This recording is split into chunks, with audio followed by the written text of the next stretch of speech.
Topic बचा था, वहाँ पहले हमने लास्ट लेक्चर में एमिशन तक कर लिया था, spontaneous emission and stimulated emission के बारे में हमने पढ़ लिया था। उसके ये सारी टर्म्स हमारे पास जो लेज़र है ना उसमें यूज़ होना है, ठीक है। उसके बाद जो हमारी नेक्स्ट टर्म थी that is population inversion. Population inversion आपके पास क्या होता है, पॉपुलेशन मतलब नंबर ऑफ थिंग्स, जैसे हम बोलते हैं ना पॉपुलेशन का मतलब नंबर ऑफ पीपल, यहाँ पे हम नंबर ऑफ इलेक्ट्रॉन्स के बारे में बात करेंगे या नंबर ऑफ होल्स के बारे में बात करेंगे। इन्वर्जन मतलब इन्वर्ट। इसमें पॉपुलेशन इन्वर्जन टर्म का मतलब क्या है कि the process of increasing population density of the atoms in a higher energy state as compare to the lower energy state is known as the population inversion.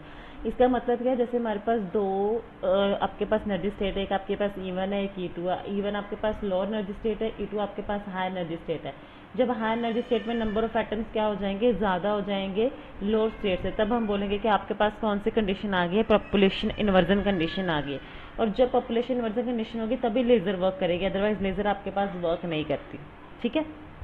वही इन्होंने यहाँ पे बताया है कि when a photon of suitable, ये अभी तीनों को जो इमिशन है, अब्जॉर्प्शन है और इन्वर्जन है, इन तीनों को मिला के बताया है कि when a photon of suitable energy is incident on an atom, जब किसी एटम पे कोई फोटोन को हम स्ट्राइक करवाते हैं, it can produce either absorption और स्टिमुलेटेड इमिशन। आपके पास पॉसिबल है कि वो जो एटम है वो एनर्जी अब्जॉर्ब करके ऊपर भी जा सकता है, हो सकता है कि वो एटम आपके पास एनर्जी रिलीज करके नीचे भी आ सकता है, मतलब अब्जॉर्प्शन भी हो सकती है या फिर स्टिमुलेटेड एमिशन भी हो सकती है। ये दोनों प्रोसेस आपके पास इक्वली पॉसिबल है, प्रोबेबल है, ठीक है। एंड द नेट अब्जॉर्प्शन या फिर नेट एमिशन आपके पास किस पर डिपेंड करती है, कितने ज़्यादा नंबर ऑफ एटम्स है अपर एक्साइटेड स्टेट में। जितने ज़्यादा नंबर ऑफ होंगे अपर एक्साइटेड स्टेट में, उतने ज़्यादा आपके पास नंबर ऑफ फोटोन्स वो ऑब्जॉर्व करके या तो अब्जॉर्प्शन होगी या फिर आपके पास एमिशन होगी, ठीक है। अगर आपके पास नंबर ऑफ एटम्स जो लोअर स्टेट में ज़्यादा हो जाएंगे, तब आपके पास जो पॉपुलेशन इन्वर्जन कंडीशन है वो सेटिस्फाइड नहीं होगी ना। In general there will be more atoms in the lower state since the atoms will tend of its own according to fall to a lower energy by spontaneous emission। कहते हैं कि अगर आपके पास मान लीजिए कि एक तो आपके पास यही कंडीशन है कि नंबर ऑफ एटम्स आपके पास अपर स्टेट में ज़्यादा है, ठीक है, तब आपके पास क्या है कि अगर फोटोन बाहर से दे रहे तो ये हो सकता है कि फोटोन वो ऑब्जॉर्व करके ऑब्जॉर्प्शन प्रोसेस भी दे सकता है, या फिर उस फोटोन की वजह से जो आपके पास एटम है वो एनर्जी रिलीज करके नीचे आके आपके पास स्टिमुलेटेड एमिशन भी दे सकता है। लेकिन जो हमारे पास एक और प्रोसेस था स्पॉन्टेनियस एमिशन, उसकी वजह से क्या क्या एटम्स अपने आप नीचे आ रहे by the emission of the photon, कहते हैं उसकी वजह से आपके पास जो लोअर एनर्जी स्टेट होगी उस पर आपके पास एटम्स की वैल्यू क्या होनी स्टार्ट हो जाएगी, इंक्रीज होनी स्टार्ट हो जाएगी, ठीक है। तब जब आपके पास इंक्रीज होनी स्टार्ट हो जाएगी तो पॉपुलेशन इन्वर्जन तो खत्म हो जाएगा, क्योंकि पॉपुलेशन इन्वर्जन में क्या है कि हायर एनर्जी स्टेट में ज़्यादा नंबर ऑफ एटम्स होने चाहिए, लेकिन इसकी वजह से तो आपके पास लोअर एनर्जी स्टेट में ज़्यादा नंबर ऑफ एटम्स हो जाएंगे स्पॉन्टेनियस एमिशन की वजह से। इसलिए हम बाहर से हमेशा एनर्जी प्रोवाइड करते हैं कि आपके पास जो एमिशन हो वो स्टिमुलेटेड एमिशन ही हो, ठीक है। तो इसे हम ऑप्टिकल डंपिंग भी बोलते हैं, मतलब जो बाहर से हम एनर्जी प्रोवाइड करके अपने आप प्रोसेस करवाते हैं उसे हम ऑप्टिकल डंपिंग भी बोलते हैं, ठीक है। उसके बाद बच्चे हमारे पास है लेज़र। लेज़र के बारे में हमने बात करना है, ये आपके पास जर्नल था।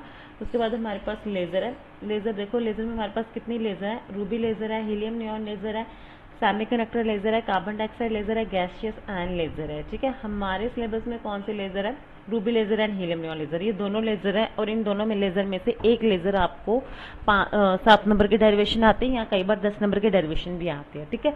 तो लेज़र पढ़ने से पहले हम लेज़र के, जैसे हमने ये टर्म्स पढ़ी वैसे हम कैरेक्टरिस्टिक्स पढ़ेंगे कि लेज़र के क्या क्या कैरेक्टरिस्टिक्स है। आपको ये भी आ सकता है define the characteristics of laser in 3 marks. 3 marks में आपको ये क्वेश्चन आ सकता है, ठीक है। तो पहले हम इसके कैरेक्टरिस्टिक्स पढ़ेंगे, उसके बाद हम टाइप्स ऑफ लेज़र पढ़ेंगे। अब सबसे पहले देखो, जैसे बच्चे ये इन्होंने दिखाया वो जो हमने 3 प्रोसेस समझ लिए हैं ना, वो तीनों इन्होंने यहाँ पे दिखाया। जैसे ये आपके पास 3 एनर्जी स्टेट है, E1, E2, E3। पॉसिबिलिटी है कि यहाँ से जो इलेक्ट्रॉन्स है वो क्या करे, ऑप्टिकल पंपिंग का मतलब क्या बच्चे, ऑप्टिकल पंपिंग का मतलब है कि जब आपके पास हम बाहर से फोटॉन्स प्रोवाइड करते हैं। ऑप्टिकल पंपिंग मतलब बाहर से हमने पंप मतलब प्रोवाइड करना, ऑप्टिकल मतलब फोटोन, जब हम बाहर से फोटॉन्स को प्रोवाइड करेंगे तब वो हमारे पास कौन सी पंपिंग होगी, ऑप्टिकल पंपिंग होगी, ठीक है। अब देखो हमारे पास 3 प्रोसेस पॉसिबल है। एक तो ये कि जो ये इलेक्ट्रॉन्स है वो बाहर से जो इलेक्ट्रॉन आ रहे हैं उन्हें ऑब्जॉर्व करके लोअर एनर्जी स्टेट से हाई एनर्जी स्टेट में जा सकते हैं, ठीक है, पहले ये कंडीशन हो गई। दूसरा ये हो सकता है कि जो आपके पास हाई एनर्जी स्टेट में है बच्चे, हाई एनर्जी स्टेट में जो इलेक्ट्रॉन्स होते हैं ना वो सिर्फ 10⁻⁸ सेकंड के लिए ही रहते हैं, इसलिए इसे हम क्या बोलते हैं, इस स्टेट को हम क्या बोलते हैं, एक्साइटेड स्टेट, जहाँ पे इलेक्ट्रॉन सिर्फ थोड़ी देर के रहते हैं उसके बाद उन्होंने नीचे आना ही आना है।